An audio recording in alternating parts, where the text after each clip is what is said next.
We've had to move lots of stuff about because of our next guest. Now, I know just before the break we were talking Man City, but listen, we didn't know Noel was going to phone, and we didn't know he was going to phone at this time. So when he phones, we shift everything, we move it all, so we can say good morning and happy Saturday to our friend Noel Gallagher. Good morning, Noel. Where's the jingle? Well, we can find the jingle now, but I thought because we're doing it at the top of the hour, Listen. I don't do nothing without the jingle. So call me back in 5 minutes when you got it. I think we have the jingle. Let me fade you down. Hold on. So coming up on tonight's show, it's time for the one and only Dr. Octagon.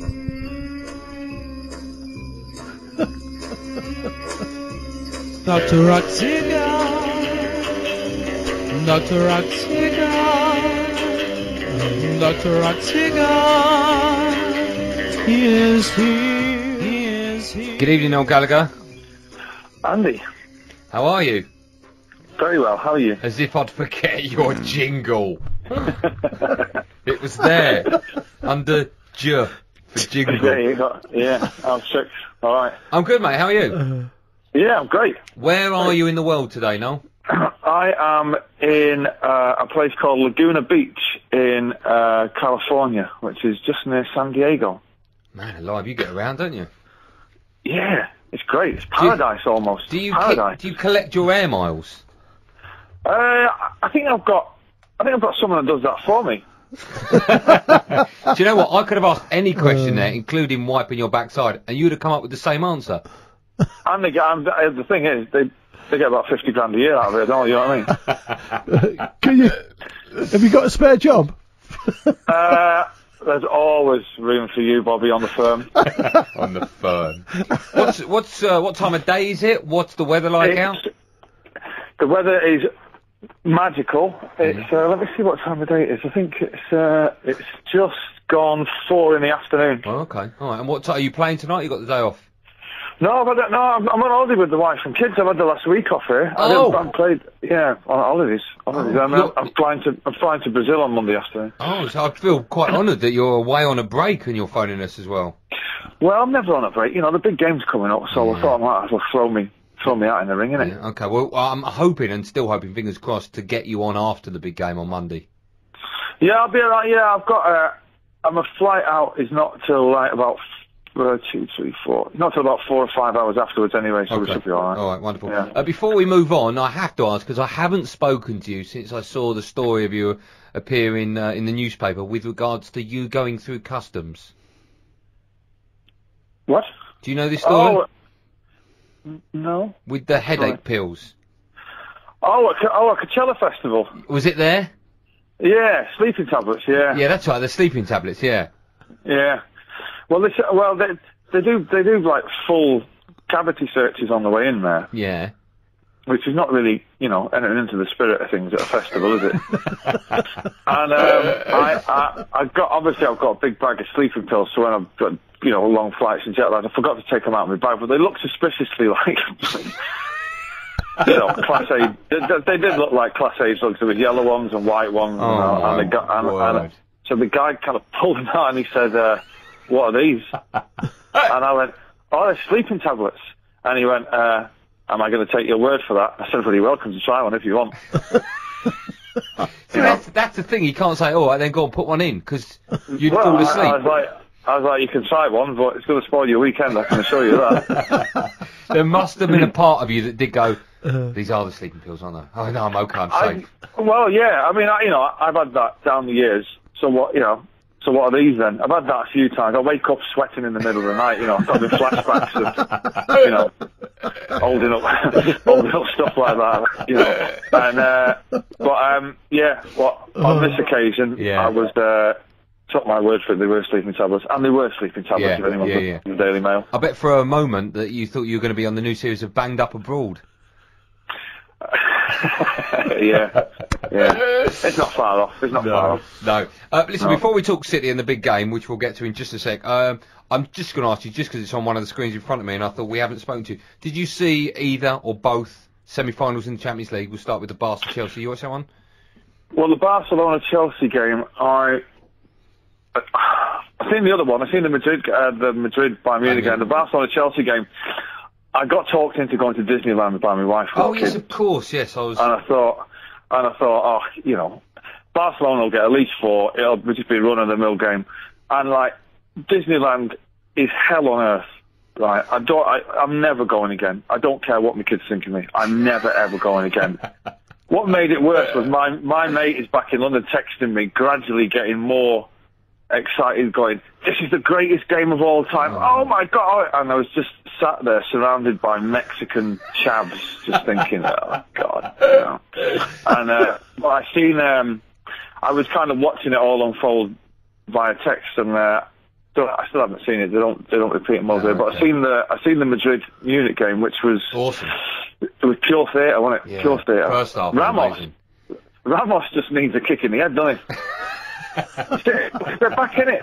They've come back from the dead. If he slots it in, you know, not that the Germans ever slap on a penalty shootout, but it was like, fancy taking a penalty like that. I mean, it's about 20 yards over the bar. It was strange. I've got to play this, but we'll move on to City in just a sec. I've got to play this though, because we were watching the game here now, and obviously Cundy was with us, and he was watching. I've heard it. How did you hear it? I was listening. Yes, I was listening to the show yesterday when you were playing it to the Guardian. Oh, I see. Yeah, okay. He's embarrassing, isn't he? It is magic, isn't it? I don't know what to say to myself, is what he says. You should. Well, I do. You can't say that. And I thought it was quite a good name for a new album. Noel Gallagher's I Don't Know What to Say to Myself. I don't know what to say. Well, he should put that on his gravestone. Here lies Moonface Cundy. He didn't know what to say to himself. I did like what you called him in the text tonight. Are you on with Pigface tonight? No, Moonpig. Moonpig. Yeah. Pigface, Moonpig. It works. Right, listen. Let's talk about a pig. Let's talk about the big game Monday night. Firstly, where are you watching it? I'm going to be watching it at a friend's house here in Los Angeles before I go to the airport. Okay. Now, and it's not Beckham's, by the way. Oh, is he not in? I think he's training. Training. Now, obviously, either club needs something different. A draw would suit United. A win is what you guys desperately need. What sort of game do you think we can expect? I mean, I think at this point, all outcomes are possible. I could see City winning comfortably. I could see United nicking it. I could see a high-scoring draw. We just don't know. But I think United will come and park the bus. I think because they don't have to win, and I think they'll try and nick it 1-0. And I think it's going to be pretty much played in United's half, and they'll play Nani and Valencia and try and they'll play Rooney up front, swap in midfield, I would have thought. But if City get an early goal, it's going to be a classic. If City don't get an early goal, it could be a long night. How do you view it though? And when I say you, I mean you and City fans, because in theory, 3 weeks ago, this game was never going to happen because United were 8 points clear. You were out of it. Oh yeah, well, I spoke to you when I was in Mexico, and we said it was, you said the season over, and I said I thought. You were saying to me, do you think the title's gone? And I was saying, I think it is, not because I don't think City are capable of winning all the games from now on, but I just don't think United will give us anything. And of course, the next day is they get beat at Wigan, and then there's the draw against Everton. But I just think, tomorrow is not the big one for. I mean, if we win, we still got to go. We still got to go away to Newcastle. And if you could pick two more difficult games on the trot at this stage of the season, would be United at home and Newcastle away. With Newcastle going for the Champions League. If United get a result there on Monday, it's sorted for them. If we win, we still got to go to Newcastle and get something, because if we go to Newcastle and draw, United are back in it. And the thing is, you're playing a Newcastle side that are desperate now for third and not fourth in case Chelsea do win the Champions League and don't get in the top 4. Not only added to that, aren't they the form team in the country? Well, definitely. Yeah, without a doubt. So I think that game is going to be a great game. I hope we beat United, and I think the Newcastle game, if we beat United and have to go to Newcastle to win, to clinch it like we did in '68, I think that could be one of the greatest games of all time, because Newcastle can't defend, City won't defend, and I think that could be great. But it'd be, all Monday's just, I don't know. I was saying to my mate, we've both been City fans for 40 years. We're going, this is what it's like at the top. It's bad for the ticker, this. Do you know what I mean? Yeah. And I was saying to him, he's the same age as me, he's like his mid-40s, I was saying, we better get used to this, because it's going to be like this. This United fans have had this for 20 years. We've had this before. I'm not sure whether I like it. What do you mean you're not sure whether you like it? I don't know, it was alright in mid-table, wasn't it? Yeah, but you'd want all your records to go to the top, don't you? All my albums go to the top, yes, but that's it. I can control that. I don't have to play Man United. Do you know what? You came on the show a couple of weeks ago. You said something very profound, which I've said to a few people, and they've all agreed, which is this is your best chance to win the league. Everyone's going to be stronger next season, and if it doesn't happen now, you sort of think, will it happen? Well, I think what we'll have if we don't win it this season, although everybody is going to get better next season, you would have thought. What we will have is we'll have a little bit more experience. So we'll have that in the bank. But I just think that now is the time, do you know what I mean? And whether it's written in the stars already, because we were out of it 2 weeks ago. Out of it, I didn't give us a prayer. Nobody did, you know. And I just think now is our time. But I think it's now or never, that's for sure. No, there's on the back of the Daily Mirror, I've got to tell you, it's Mancini's chasing Hazard, RVP, Cannavani, Modric, and he'd like Rooney and Giggs as well. And Georgie Best. And he wants to put a team ready for the boat race. Yeah, but I bet they're prepared to back him though if you're going to go this far.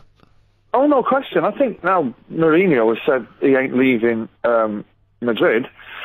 I think that kind of cements Mancini's position. I mean, I've said it 1,000 times. If Man City were without a manager and you were looking for a manager, Mancini fits all the criteria. Yeah, but you heard about Pep Guardiola, haven't you?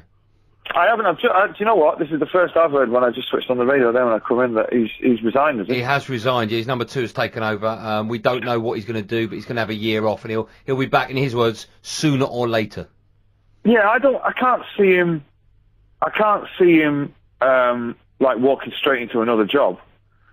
But I think there's only there's only 6 teams in the world he's going to go to, right? That's like 2 of the Milan clubs, City, United, or Chelsea. That's it. I think Tottenham or Liverpool won't have a prayer. He won't stay in Spain. There is nowhere else really, surely, is there? I think you named 5 though, Noel. Sorry, hang on a minute. City, United. Who's the other one? You went Chelsea. United. Chelsea, Arsenal, maybe? No, you didn't mention Arsenal. No, that's your 6. That's your 6. 6. You've done 6. There you go. Yeah, Arsenal. But I can't. Would he come to England? I don't know. He wants to come. I think he didn't get there. He didn't get there as a player, and I think he wants to experience that what it's like to be in the Premier League.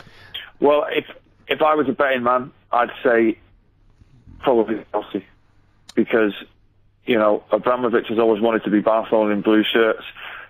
They're without a permanent manager. They've only got to get Di Matteo in for another year. There's London. There's the money. I'd probably bet on Chelsea. But if you're listening, Pep, Manchester's mega. United. We'll dub in United on the. No, you want to. Ferguson's not going to die till he's 163, is he? No, it's always a pleasure and an honour. Thank you so much for coming on. Fingers crossed, we will speak to you after the biggest game of the century on Monday night. It's the biggest game of all time for us now. I think it's going to be. I'm kind of gutted I'm not going to be there to witness it, but I'm kind of glad, because if United win, that's it, it's over, and then 8,000 of them doing the Poznan in the FA. I know it's horrible. I've seen it during the FA Cup tie this year. It's horrible, but saying that, come on the Blues, we can do it. We can do it. Thank you so much, Mr. Gallagher. Have a lovely weekend. We'll speak to you Monday. Nice one. Enjoy the family. Thanks, mate.